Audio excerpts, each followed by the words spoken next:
Hello students. In previous lecture, we discussed characteristics of chemical reaction and word equation and balances, chemical formula. But in this lecture, we will discuss about balancing of chemical reaction. कि किसी भी reaction को हम balance कैसे कर सकते हैं. तो बैलेंसिंग बहुत इंपॉर्टेंट है. हर केमिकल रिएक्शन को बैलेंस करना बहुत ज़रूरी है और आपको आना भी चाहिए. तो बैलेंसिंग कैसे करेंगे, इसके लिए एक तो हम सीधा जो है डायरेक्ट अप्रोच कर सकते हैं. ज़्यादातर आपके 10th क्लास में जितने भी जो एग्जाम्पल आते हैं वो सब डायरेक्ट अप्रोच से हो जाते हैं. बट लेकिन फिर भी हम अगर स्टेप वाइज मैकेनिज्म देखें तो हम 4 स्टेप्स में बात कर सकते हैं. तो मैं वो स्टेप्स और कोई एक एग्जाम्पल के साथ मैं आपको भी एक्सप्लेन कर देती हूँ, तो ध्यान से देखना.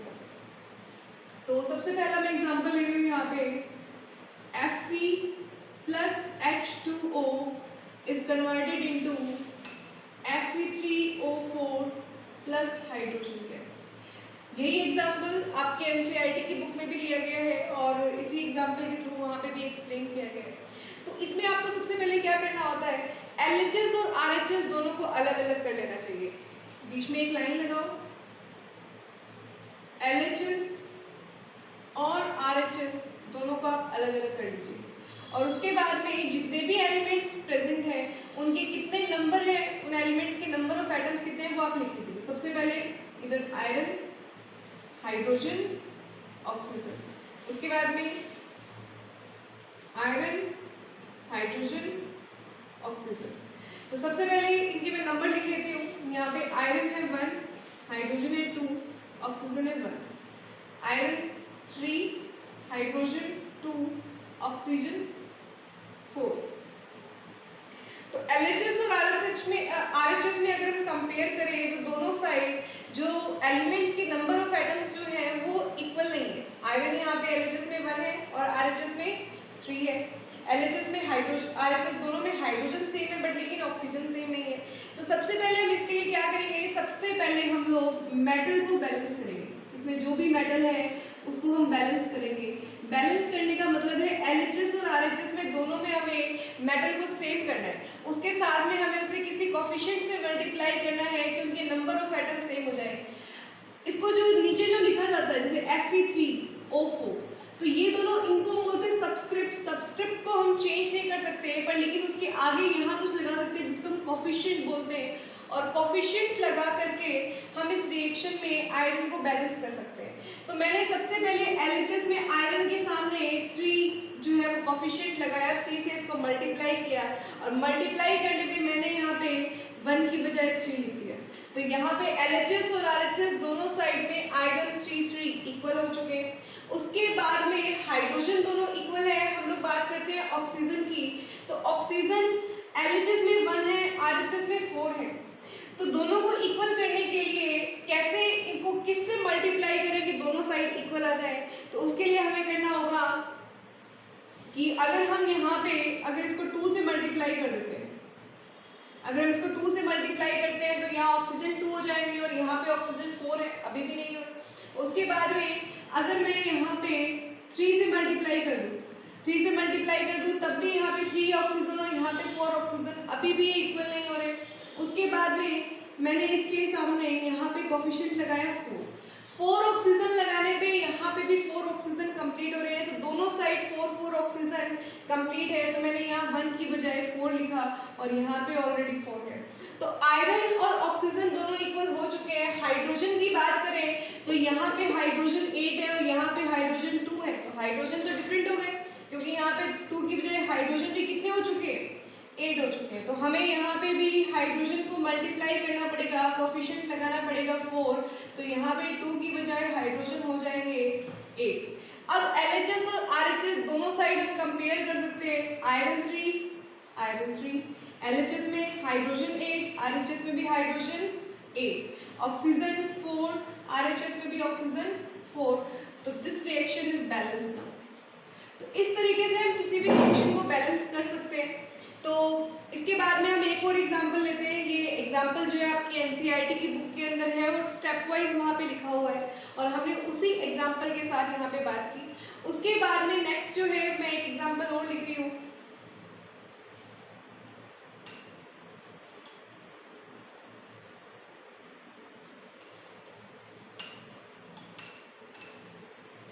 सिंपल से एग्जांपल की बात करते हैं, जो आपने फर्स्ट रिएक्शन लिखी थी Mg प्लस O2 MgO, इसको भी हम सबसे पहले LHS और RHS में डिवाइड करते हैं। This is LHS RHS। इनके एलिमेंट्स के नंबर ऑफ एटम्स जो है वो हम लिख लेते हैं, जिससे हमें पता लगे कि रिएक्शन बैलेंस है या अनबैलेंस्ड है। तो मैग्नीशियम LHS में 1 और RHS में भी मैग्नीशियम 1, LHS में ऑक्सीजन 2 एंड RHS में ऑक्सीजन 1। तो रिएक्शन जो है वो अनबैलेंस्ड है। अब अनबैलेंस को बैलेंस हमें करना पड़ेगा। बैलेंस क्यों करना पड़ेगा? क्योंकि हमने प्रीवियस लेक्चर में भी बात की थी, बैलेंसिंग बहुत इंपॉर्टेंट है कंजर्वेशन ऑफ मास को फॉलो करवाने के लिए। What is conservation of mass? Mass can neither be created nor be destroyed. कि प्रोडक्ट साइड और रिएक्टेंट साइड में जो मास जो है वो हमेशा दोनों साइड इक्वल रहेगा, और इस कंजर्वेशन ऑफ मास के रूल को फॉलो करवाने के लिए हमें रिएक्शन को बैलेंस करने की जरूरत पड़ती है, और इसीलिए बैलेंसिंग बहुत ज़्यादा इंपॉर्टेंट हो जाती है। तो यहाँ पे देखो, अगर हम बात करें तो मैग्नीशियम तो दोनों साइड सेम है, बट लेकिन ऑक्सीजन का नंबर डिफरेंट है। अब हमें ऑक्सीजन को भी सेम करना पड़ेगा, तो उसके लिए हम क्या करें, यहाँ पे हमने RHS साइड में कोफिशिएंट से मल्टीप्लाई किया 2 से, तो मैग्नीशियम का नंबर चेंज हो गया, मैग्नीशियम हो गया 2 और ऑक्सीजन का नंबर कितना हो गया 2। अब ऑक्सीजन तो दोनों सेम हो गए, पर लेकिन मैग्नीशियम अभी भी डिफरेंट है, तो यहाँ पे हमने मैग्नीशियम के सामने कोफिशिएंट लगाया 2, तो मैग्नीशियम का नंबर भी कितना हो गया 2। अब ये रिएक्शन बैलेंस है, तो बैलेंस रिएक्शन हो जाएगी 2Mg plus O2 is converted into 2MgO। कहने का मतलब है कि जब 2 मॉलिक्यूल मैग्नीशियम ने 1 मॉलिक्यूल ऑक्सीजन, जब 2 मैग्नीशियम के एटम्स ने 1 मॉलिक्यूल ऑक्सीजन के साथ में रिएक्शन किया तो 2MgO बने, मैग्नीशियम ऑक्साइड के 2 मॉलिक्यूल्स बने।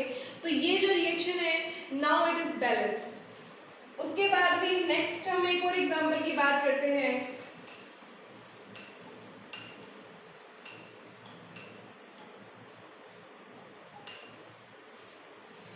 Nitrogen N2 plus H2 is converted into NH3। Nitrogen gas और हाइड्रोजन गैस ने आपस में रिएक्शन की और कन्वर्ट हो गए अमोनिया गैस के अंदर। तो ये एक सिंपल सी रिएक्शन है जिसको हम हैबर प्रोसेस बोलते हैं, हैबर प्रोसेस, जिसके अंदर बीच में एक कैटलिस्ट लेते हैं जिसको हम आयरन बोलते हैं। तो ये जो प्रोसेस है इसके अंदर नाइट्रोजन और हाइड्रोजन की रिएक्शन होने पे अमोनिया गैस बनती है।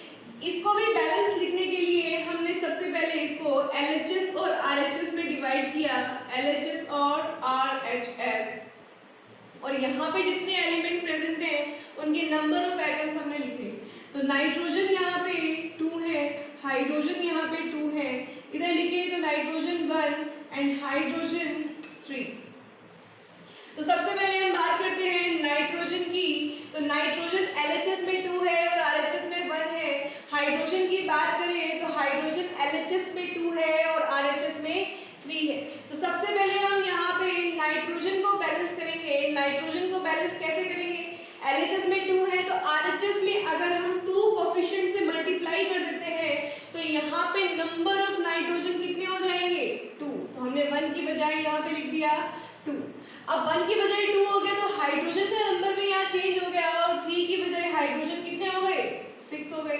अब हमें LHS में भी हाइड्रोजन का नंबर 6 करना है, तो हाइड्रोजन के नंबर को 6 करने के लिए हमने यहाँ कोफिशिएंट से मल्टीप्लाई किया 3 से और यहाँ पे हाइड्रोजन हो गए 6। अब ये रिएक्शन बिल्कुल पूरी तरीके से बैलेंस है कि नाइट्रोजन ने 3 मॉलिक्यूल हाइड्रोजन गैस से रिएक्शन किया तो 2 मॉलिक्यूल बने अमोनिया गैस के। Now this is balance reaction. तो इसी तरीके से हम और भी जो रिएक्शंस हैं उनको हम बैलेंस कर सकते हैं।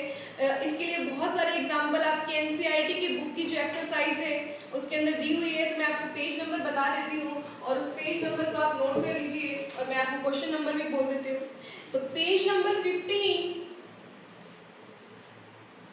पेज नंबर 15 उसके अंदर क्वेश्चन नंबर 5, 6, 7 और 8, ये चारों क्वेश्चन जो है ये बैलेंसिंग के क्वेश्चन है। आप ये चारों के चारों क्वेश्चन सॉल्व कर सकते हैं।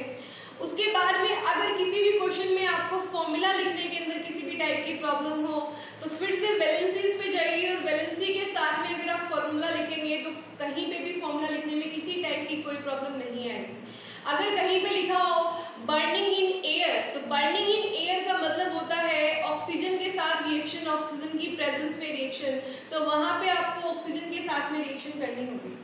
उसके बाद में बैलेंसिंग में अगर आपको और किसी टाइप की प्रॉब्लम आए तो आप स्टेप्स फॉलो कर सकते हैं। स्टेप नंबर 1, तो आप सबसे पहले मेटल को बैलेंस कीजिए। स्टेप नंबर 2, नॉन मेटल को बैलेंस कीजिए। नॉन मेटल में भी आपको हाइड्रोजन और ऑक्सीजन को छोड़ करके आपको बाकी नॉन मेटल्स को करना है। उसके बाद में स्टेप नंबर 3 में आपको हाइड्रोजन को बैलेंस करना है एंड स्टेप नंबर 4 आपको ऑक्सीजन को बैलेंस करना है। तो ये स्टेप्स के अंदर बैलेंस करने के बाद में आप जो है ये पूरा का पूरा जो रिएक्शंस जो है आप उन्हें बैलेंस कर सकते हैं। उसके बाद में आपकी ही बुक से एक और एग्जांपल मैं यहाँ पे एक्सप्लेन कर देती हूँ।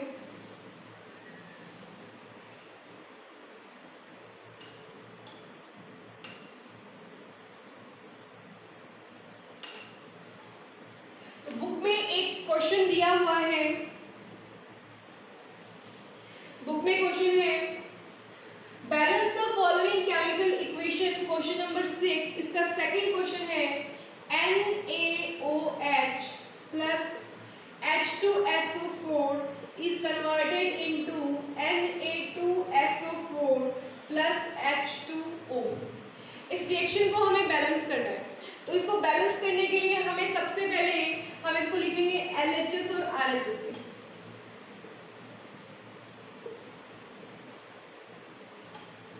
तो यहाँ पे सोडियम 1, उसके बाद में हाइड्रोजन टोटल कितने होंगे 2 और 3। ऑक्सीजन की बात करें तो टोटल 4 और 5, सल्फर 1। इधर आरएचएस में लिखें तो सोडियम होंगे 2, सल्फर होगा 1, ऑक्सीजन 4 और 1 5, हाइड्रोजन होंगे 2। तो ये मैंने बिल्कुल रिएक्शन में से देख करके जितने भी जो एलिमेंट्स थे उनके नंबर ऑफ एटम्स मैंने यहाँ पे लिख दिए हैं। उसके बाद में मुझे सबसे पहले यहाँ पे बैलेंस करना है मेटल को। तो यहाँ पे आरएचएस में सोडियम है 2 एंड एलएचएस में सोडियम है 1। तो सबसे पहले मैं सोडियम को ही बैलेंस कर देती हूँ और यहाँ मैंने सोडियम के आगे कोफिशिएंट मल्टीप्लाई किया 2। जैसे ही मैंने सोडियम के आगे कोफिशिएंट लगाया तो यहाँ 1 की बजाय आ गया 2। उसके बाद में एक कोफिशिएंट 2 लगाने पे ऑक्सीजन का एक नंबर इंक्रीज हो गया, तो यहाँ पे ऑक्सीजन हो गए 6। उसके बाद हाइड्रोजन भी इंक्रीज हो गया, तो टोटल नंबर ऑफ हाइड्रोजन हो गए 4।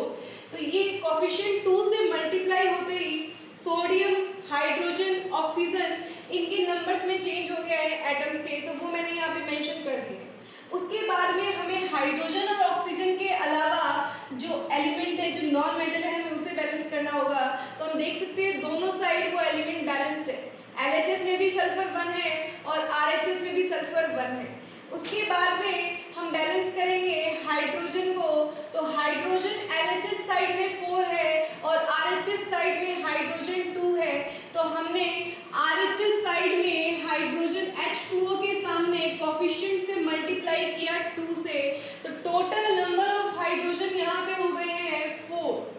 और आरएचएस में जैसे ही हमने H2O के आगे कोफिशिएंट 2 लगाया तो हाइड्रोजन का नंबर 4 हो गया है और ऑक्सीजन का नंबर भी इंक्रीज हो गया, तो ऑक्सीजन हो गई यहाँ पे total number of oxygen RHS में 6 हो गए। 5 की बजाय क्या हो गए यहाँ पे 6 हो चुके हैं और एलएचएस में भी ऑक्सीजन का नंबर 6 है, तो ये रिएक्शन जो है वो बैलेंस हो चुकी है। तो this is the balance chemical equation of this NaOH plus H2SO4 is converted into Na2SO4 plus 2H2O. This is balanced. तो इस तरीके से आप और भी एग्जांपल्स कर सकते हैं। तो यहाँ पे हमारा जो बैलेंसिंग वाला जो टॉपिक है वो यहाँ पे कंप्लीट होता है। उसके बाद में एक और छोटा सा टॉपिक है कि रिएक्शन को इंफॉर्मेटिव कैसे बनाया जाए। किसी भी रिएक्शन को कंप्लीट लिखने के लिए सबसे पहले वो रिएक्शन बैलेंस होनी चाहिए और रिएक्शन को इंफॉर्मेटिव होना चाहिए कि रिएक्शन के बारे में हम जितनी इंफॉर्मेशन दे सकें वो हमें देनी होती है। तो वो हम कैसे लिखेंगे?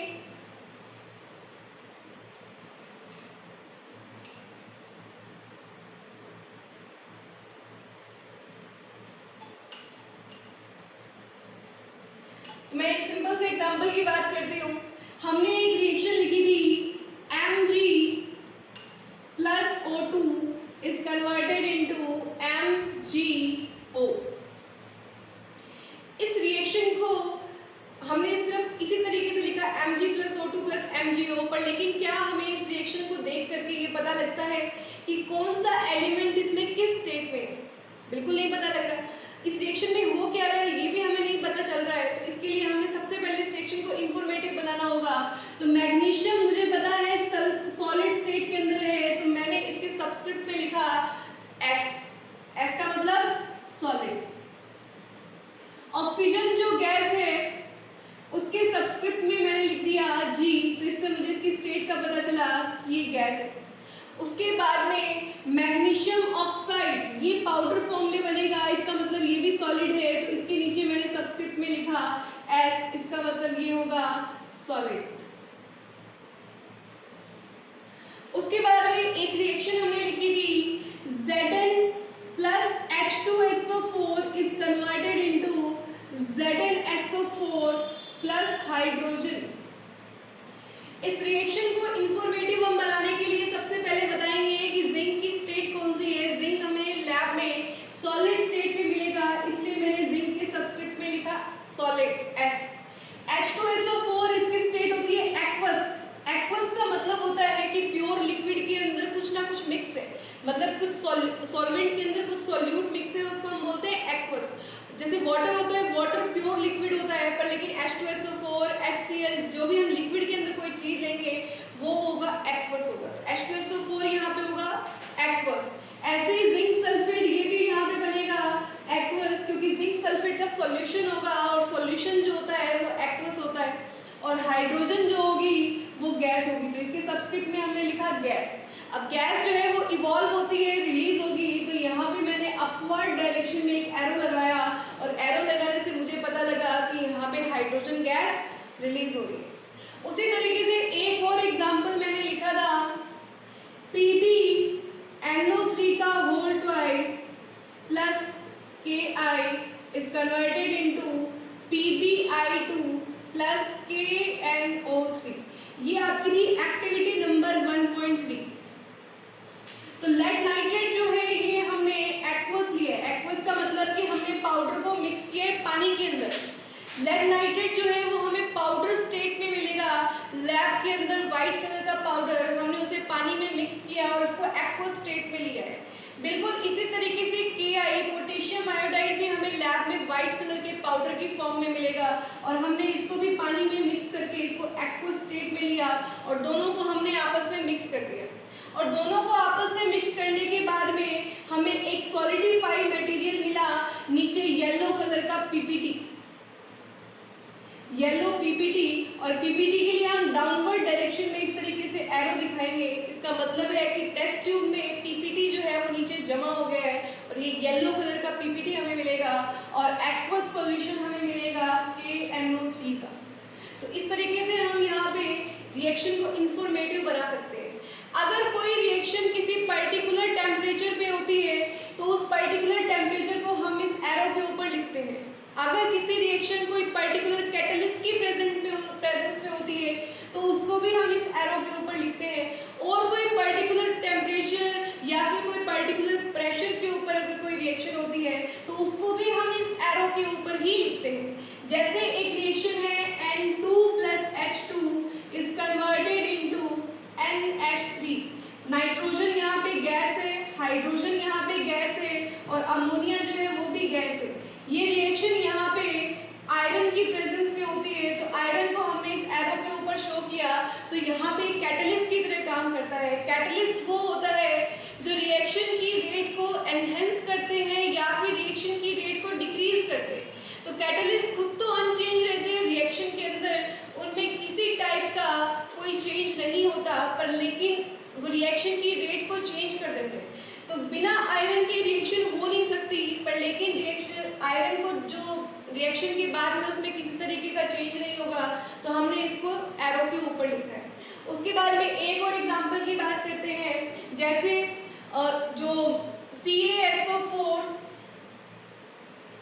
CaSO4 dot 2H2O is converted into CaSO4 dot half H2O plus 1.5 H2O। ये रिएक्शन जो है वो 100 डिग्री सेंटीग्रेड के ऊपर होती है। तो यहाँ पे जो पर्टिकुलर जो टेम्परेचर है वो हमने इस एरो के ऊपर लिखा है। तो एरो के ऊपर जो भी कोई रिएक्शन की कंडीशन होती है वो लिखी जाती है, सबस्क्रिप्ट के अंदर उसकी स्टेट लिखी जाती है। इस तरीके से हम किसी भी जो रिएक्शन है उसको हम इंफॉर्मेटिव बना सकते हैं। तो आज का जो ये लेक्चर है ये यहीं खत्म होता है। कल के लेक्चर में हम लोग टाइप्स ऑफ केमिकल रिएक्शन पढ़ेंगे और वो बहुत इंपॉर्टेंट है फर्स्ट चैप्टर के लिए। Thank you.